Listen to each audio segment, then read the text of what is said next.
We need to talk about Rebecca the musical. Now, I was not in any way intending on doing a review of the show at all, but from about 5 minutes in, I knew that I was gonna have to talk about this in some way. Now, first of all, a disclaimer, I did see a preview. I saw this on the 11th of September. It has since opened, and I dare say there may have been changes between me seeing it and the official opening.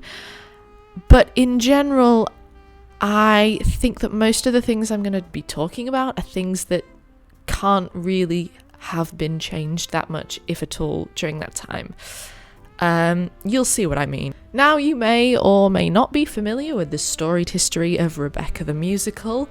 So here's a quick crash course. Daphne du Maurier's 1938 novel Rebecca follows a protagonist only known as I, or Mrs. de Winter, who marries a wealthy man called Maxim de Winter and moves straight into their lovely mansion of Manderley following the death of his previous first wife, the ever-beloved and apparently perfect in every way, Rebecca.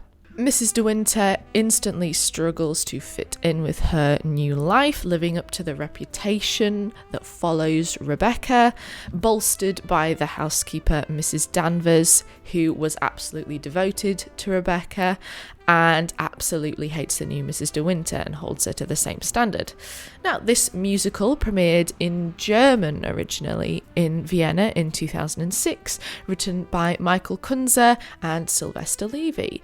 It was originally going to premiere in the West End in 2011 at the Shaftesbury Theatre. This didn't happen because some archaeologists got involved. It was then going to premiere on Broadway in 2012. This also never happened because the FBI got involved. It's a long story. There's a great documentary linked in the description by Wait in the Wings. All of this to say, it finally had its English language premiere this year at the Charing Cross Theatre in London, and I went to see it. Now, it's safe to say Rebecca the musical was a huge hit in Vienna when it first premiered. It ran for over 3 years, I believe, and you will have probably picked up on the fact that all of the forces that I mentioned earlier that prevented it from opening in English previously were nothing to do with the musical itself. These were all external forces that meant that theatres had to be shut, funding never appeared, all sorts of things like that were nothing to do with the musical itself. I was not about to miss this premiere. Its reputation preceded it, sort of the same way that Rebecca's reputation precedes her.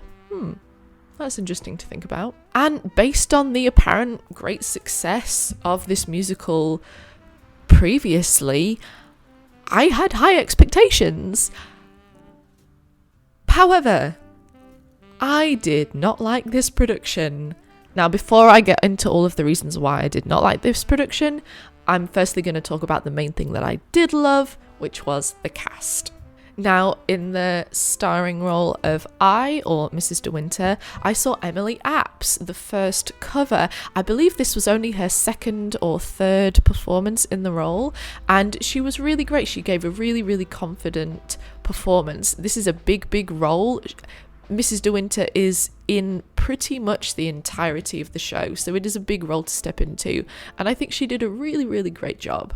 The most important thing about Mrs. de Winter narratively really is this transformation that she goes throughout the story. She starts off, she's very young, she's kind of meek and mild tempered, she's not really a confrontational sort of person, and she slowly sort of gains her independence and becomes more headstrong as the story progresses, due to various factors, and she really gave that transformation really, really well. I really bought it. She had a really lovely sweet voice that was really good for a more subtle vocal performance earlier on that became stronger as the character became stronger, which was a really, really nice touch.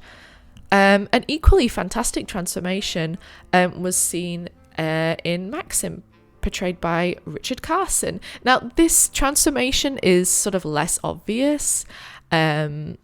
But it is still very important. There are some things that are revealed in the story later on about Maxim's character, that for someone like me who knew the story going in, I was able to pick up on those things being sort of underlying early on, so that when they were revealed later on, I really felt that the payoff for that was what could easily go wrong with these characters is the relationship. This is a couple who have an age difference of, I think it's meant to be about 20 years, and they meet and fall in love and get married very, very quickly. This could easily be portrayed really clumsily, but I think that their portrayal of this relationship was really lovely. It was very authentic. I really believed their romance happening that quickly because they really felt like two people who were sort of lost on their own and really found that connection with one another. That was really, really sweet, and I really loved it, and that really carried a lot of the narrative. I think if that relationship is not believable, the whole story falls apart, and I'm glad to say that they did that really, really well. The sort of third main character is Mrs. Danvers, performed here fantastically by Cara Lane, who was giving absolutely everything that you need out of a Mrs. Danvers. You need her to be intimidating, obsessive, and passionate about Rebecca, with a mask that is just slipping just slightly towards the end, but you need to really, really believe in the beginning that she is completely in control of this household, knows what's what, and knows what kind of a person she wants the new Mrs. De Winter to be. She also got some really, really great moments to show off her voice. She sort of gets the most vocally impressive songs of the entire score, most notably the title number and its reprises, and she was really, really belting that. She was really forging her own path and giving her absolute utmost to this role, and I couldn't have asked for anything more from Mrs. Danvers, to be honest. She was fantastic. I also absolutely must shout out the supporting cast, especially since at the performance that I was at, apart from Emily Apps, there were also 5 other understudies on. I'm going to quickly shout them all out by name now because they deserve absolutely all the praise that they get. We had Teresha Romick as Mrs. Van Hopper, Gail McKinnon as Clarice, Neil Moores, who was debuting in the role of Horridge, as well as doing a split track of his original role of Giles. Incredibly impressive, did not see any slip-ups at all. We also had James Mateo Salt in his debut as Frank. Frank gets a song in Act 2, and that was a very, very lovely vocal performance by James. And Elliot Swan, who was debuting in the role of Robert. It was really great to see an ensemble working together so coherently, especially with multiple understudies and multiple debuts. The performances were all very, very confident, and whenever there were any scenes that were involving most or all of the ensemble, they all worked together really, really well. Now, unfortunately, this section does sort of come with a huge asterisk, and that is that the performances were great. They were all doing the best with the material that they had, and unfortunately the material that they had was not fantastic. I'm going to start out with the first major problem that I have. I say first major problem because it was the problem that you were going to notice before you noticed anything else, really, and that was the set. How can I put this nicely? I can't. The set was ugly. I have to shout out the stage management crew because it feels like this set was a lot to deal with. It was sort of made up of what looked to be lots of large sort of folding pieces that when they were not in use, they were sort of stowed at the side of the stage, and then when they were in use, creating different locations, they were sort of unfolded and rotated and moved around to do different backdrops and different doorways and side walls. We had so many locations, and every single location had a different set that went with it. We had the hotel at the beginning. We had the Manderley sort of foyer with the big iconic staircase. We had Rebecca's study or morning room, I think it's officially called. We had Rebecca's bedroom that had like a little balcony, sort of giving like it was a turret or something. We had the beach, we had the courthouse, which only appears briefly, but that was a whole set piece as well. And I appreciate the ambition, but it just was not working, especially in the Charing Cross Theatre, which is such an intimate space. I have seen other shows here that have made much more effective use of the set. You do not need to always have a completely different set every time that you are representing a different location. And every time that they were changing the location, they would close the curtains, they would have some projection on the curtains, and they would have a little scene taking place at the front of the stage in front of the curtains, which was completely drowned out by the fact that you could hear the stage management crew 2 feet behind them hefting these giant set pieces around. It was incredibly distracting, and the sets themselves were not decorated effectively enough to justify this constant transformation of the set. The wallpaper, I have to say, was especially egregious. It was not giving gorgeous coastal 1930s mansion. It's meant to be this huge contrast that Mrs. De Winter experiences, going from relatively humble beginnings to suddenly being the mistress of this beautiful, sumptuous country mansion, and it was just not believable. It's meant to be beautifully decorated to Rebecca's tastes. It's meant to be impeccably upholded by Mrs. Danvers's housekeeping standards, and it was just not living up to that. Next, I have to talk about the score. The score was perfectly serviceable, if at times rather forgettable.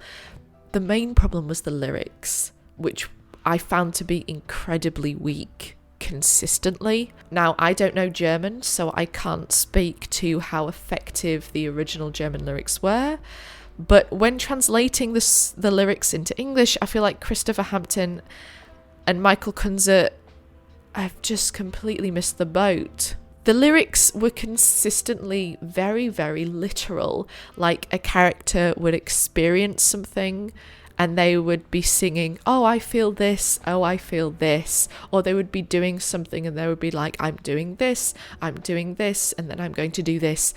There was no imagery, there was no metaphor. It's like they chose the lowest common denominator every time, if that makes sense. There was not a single song that I found effective in terms of its lyrical quality. It was just not there, I'm afraid to say. It was just not there. Now, my biggest gripe with the production as a whole is kind of a combination of multiple factors, including the things that I've mentioned already. And that was the tone of the piece. Rebecca is essentially a ghost story. It's completely steeped in atmosphere and follows a lot of the conventions of typical Gothic literature. You've got a mysterious death, you've got passion and obsession, you've got sort of an isolated protagonist who undergoes quite a major personal transformation. You've got the beautiful setting of the wild Cornish coasts and the romance of the sea, all of that. There is so much potential in the tone and the atmosphere of this story, especially in an intimate venue like the Charing Cross Theatre. You could really dive into the spookiness and the intrigue of Rebecca and really linger on that. And what did we get? We got a ballad and then another ballad, and then another ballad, and then you would get a jarring comedy song, and then it would be straight back to ballad. You got the character of Jack Favell being reduced to essentially a pantomime villain, which was... in some ways it was so bad it was good, in some ways it was just bad.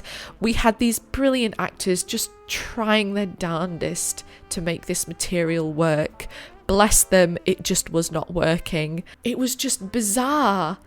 I don't understand how you can read this book and not take away that huge importance of the tone. It was just very, very confusing. So what has happened between the original production and this English language premiere? Now, as I understand it, the original Viennese production, which was the same directed version which was originally going to be in the West End / on Broadway, I believe that weighed heavily into the sort of operatic tones, which is very fair. That kind of show is not usually to my taste, but I can imagine how a story like Rebecca can be very successful as more of an operatic story. You know, it's very, very dramatic. You've got this central trio of characters who have very strong relationships with one another. There's intrigue, there's mystery. You could very well go in a sort of Les Mis / Phantom direction with Rebecca, and it could be very, very effective. I can totally see that. And I don't think that any of that has to do with the Charing Cross Theatre being quote unquote too small for an operatic production. Broadway was going to get the original director, Francesca Zambello, who has worked in both opera and theatre. The director of this production at the Charing Cross Theatre is Alejandro Bonatto, who, as far as I can tell, has worked in opera. But it seems like there's just sort of been a crossing of wires. I don't know what's happened. Something has gotten lost in translation, however literally that may be. And I know I keep harping on about the tone being all wrong, but there is a reason for that. And that is because I know it can be done, because I have seen it happen.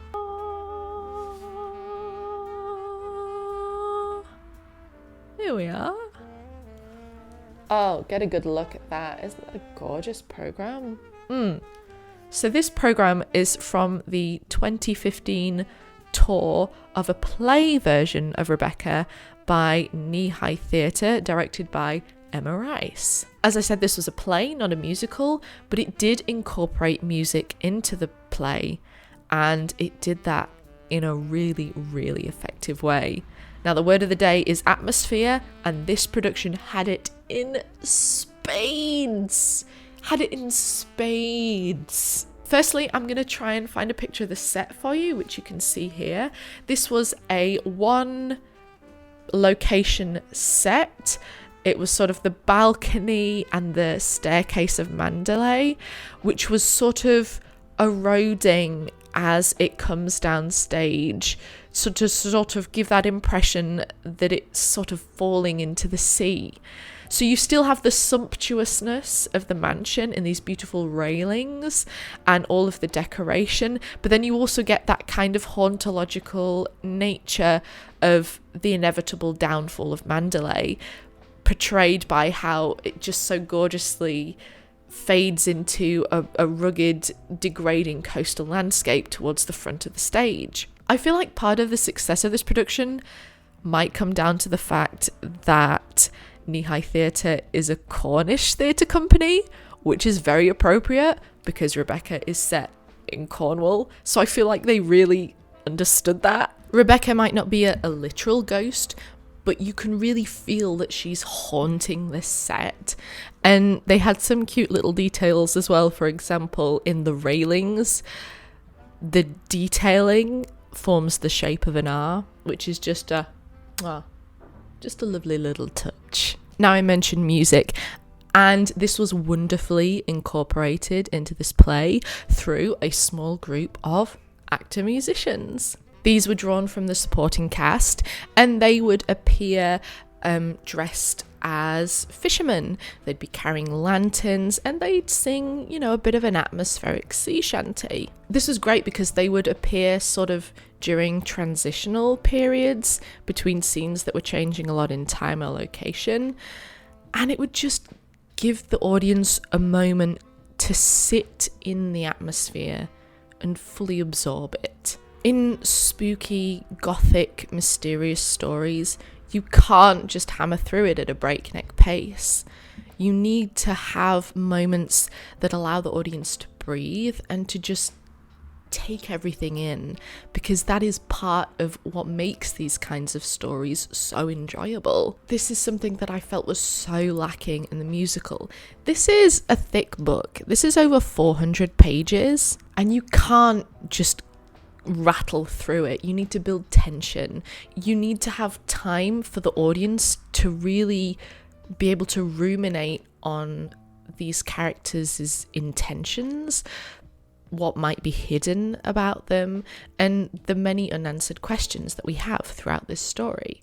If you don't have that, then it's just a series of scenes where the actors are telling the audience what is happening and how they should feel about it. They're not allowed any breathing space to develop their own feelings about all of these mysteries. I'm going to close out this video by giving one specific example of a scene which both of these versions have, but which I think the knee-high production just does so much better. So both of these versions of Rebecca close Act 1 with the scene where Mrs. De Winter is at the costume party and she descends the staircase wearing a gorgeous dress, and it turns out that this is one of Rebecca's former dresses. She's been tricked into wearing it by Mrs. Danvers in order to create a scene.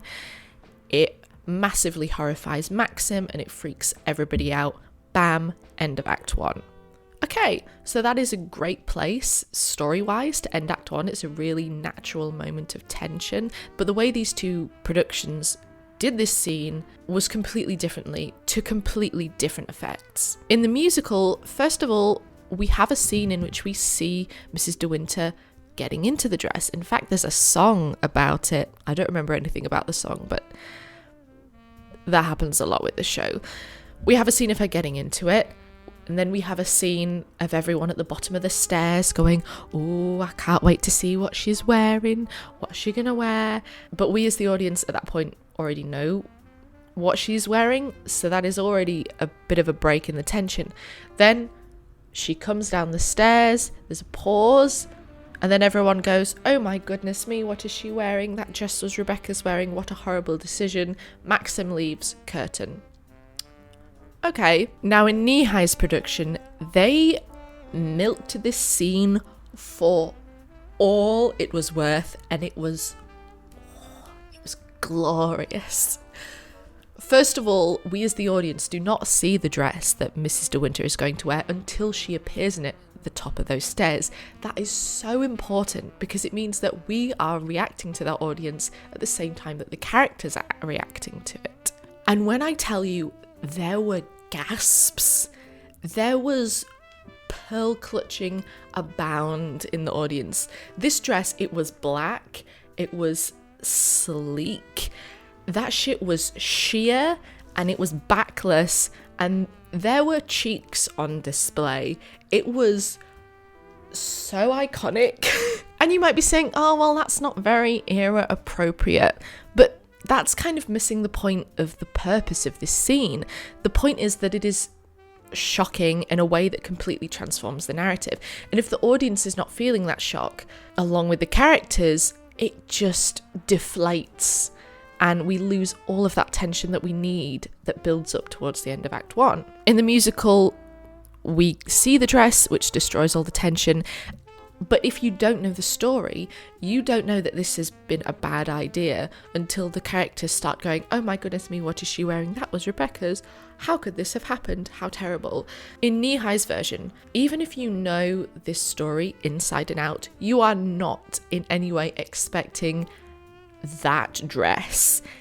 The scene should be able to shock the audience, even if they already know exactly what is going to happen. And that is what justifies it being Theatre. And that's just one example.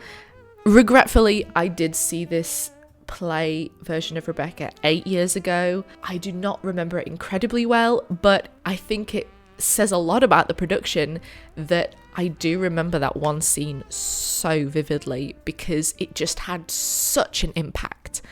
And I can't think of a single scene in the musical Rebecca that had that kind of impact. Nothing came close, which is just such a disappointment. So what have we learned?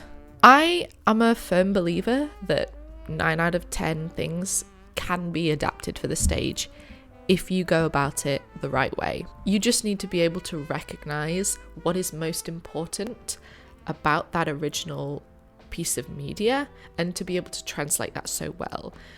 A literal one-to-one replication is almost never going to be the right choice. You really have to look at the source material, think about what makes it special, and then put that on stage in a way that makes the audience feel the same way. I don't know, I find the topic of stage adaptations incredibly interesting. Above all, I love that I have seen these two versions of the same story on stage, and there's so much that I could talk about to compare the two. Have you seen either of these productions? I know the musical still has a couple of months left. It closes in November. Yeah, 18th of November it closes. I would not say that I don't recommend seeing this. I'd say it's definitely worth it for the performances. I would say it's almost entirely worth the price of admission for Mrs. Danvers alone. Yeah, and if you have seen this version of the musical, let me know. And if you've seen a previous version, if you've seen this in Vienna, if you've seen this in another country, it has premiered in many different countries and many different languages before it came to England this year. So I would love to know what those versions of the show are like. I find it incredibly fascinating. Or alternatively, did you see the Knee-High Theatre tour of it in 2015? Have you seen another stage adaptation? I believe Daphne du Maurier wrote a stage adaptation of Rebecca herself. I've not seen this. I would love to. What can I say? I love comparing and contrasting. I love talking about theatre. And I'm glad I got all of these thoughts out, even if this video is way too long and kind of loses its way towards the end. Anyway, I hope you got something out of this video, and I hope that you have a really great day. And I'll see you next time.